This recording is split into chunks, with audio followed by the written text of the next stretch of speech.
स्पीकिंग्स के लिए मैं आपको ये बात बताना चाहूँगी कि देखें, स्पीकिंग स्किल्स बेहतर जो है ना वो बोल कर ही होंगी, पढ़ा कर होंगी। मैंने अपनी स्पीकिंग स्किल्स बेहतर इसी तरह से की कि मैंने ट्यूशन्स पढ़ाई, जाके एकेडमी में बहुत सारे लोगों के सामने बोलना स्टार्ट किया। स्टार्ट में बहुत बहुत प्रॉब्लम हुई, हर इंसान को होती है, ऐसा नहीं है कि मुझे ही प्रॉब्लम हुई, नहीं, हर इंसान को होती है। जब आप 100 के क्राउड में खड़े होकर सामने से आप पढ़ाते हैं तो आप डे फर्स्ट पे, डे सेकंड पर आप थोड़ा सा फील कर रहे होते हैं कि इतने सारे लोगों के सामने, बट थर्ड डे पर आपका कॉन्फिडेंस लेवल ही अलग होता है। तब आप कुछ अलग ही तरह से जो है प्रेजेंट कर रहे होते हैं चीज़ों को, आप अपने सारे थॉट्स जो हैं वो लोगों के सामने पेश कर पा रहे होते हैं। अच्छा, दूसरा तरीका कौन सा हो सकता है? बहुत सारे लोग इंटरव्यू की प्रिपरेशन जो है वो मिरर के आगे बैठ के कर रहे होते हैं। मैं कम्प्लीटली इस आइडिया को जो है वो रिजेक्ट करती हूँ। मैं क्यों रिजेक्ट करूँगी? मे बी लोग जो है वो मेरे परसेप्शन से एग्री ना करें, पर मैं क्यों रिजेक्ट करती हूँ? देखिए, अकेले कमरे में बैठे हुए हैं आप, अकेले कमरे में बैठकर अगर आप खुद से वैसे भी बात कर लेते हैं या मिरर में देखकर भी बात करते हैं, आपके कॉन्फिडेंस लेवल में बिल्कुल भी कोई फ़र्क नहीं आएगा। आपका कॉन्फिडेंस जो है वो अपलिफ्ट नहीं होगा इससे, जब तक आप लोगों के सामने बात नहीं करेंगे। याद रखें, शीशा आपसे सवाल नहीं कर सकता। शीशा आपसे ये नहीं बोल सकता कि नहीं, तुम्हारा कॉन्फिडेंस लेवल कम है, यहाँ पे अपने इस सवाल को इस तरह से दो जवाब, नहीं कहेगा शीशा आपको।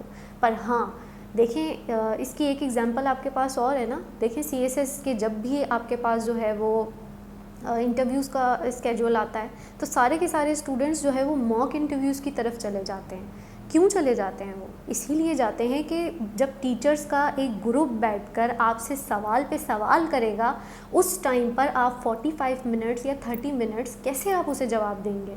इसकी मैं आपको एक एग्जांपल दूँ ना, कि जब मेरा टाउन ऑफिसर का इंटरव्यू हुआ था तो वो मेरा 25 to 30 मिनट्स का इंटरव्यू हुआ था। कोई भी इस चीज़ पर यकीन नहीं करता। Even when I came back from interview room, तो मुझसे लड़कियां पूछ रही थी कि आपसे क्या सवाल पूछ रहे थे, वो इतनी देर आपने लगा दी अंदर, क्या सवाल पूछ रहे थे।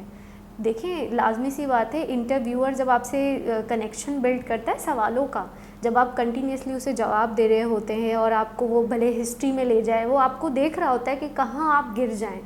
इंटरव्यूअर की यही कोशिश होती है कि कहीं ना कहीं तो आप रुकें।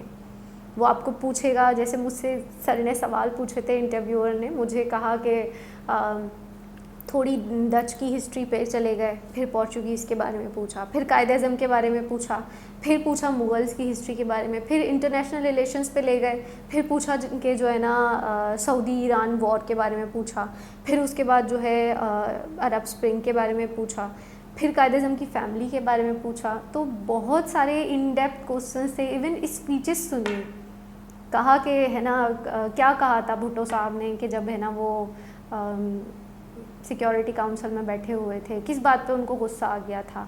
अच्छा, फिर मैंने उसका जवाब दिया। फिर उसके बाद सर सवाल पूछते हैं कि अच्छा जी, चलें ये बता दें कि जो है ना दिल्ली प्रपोज़ल आया क्यों था।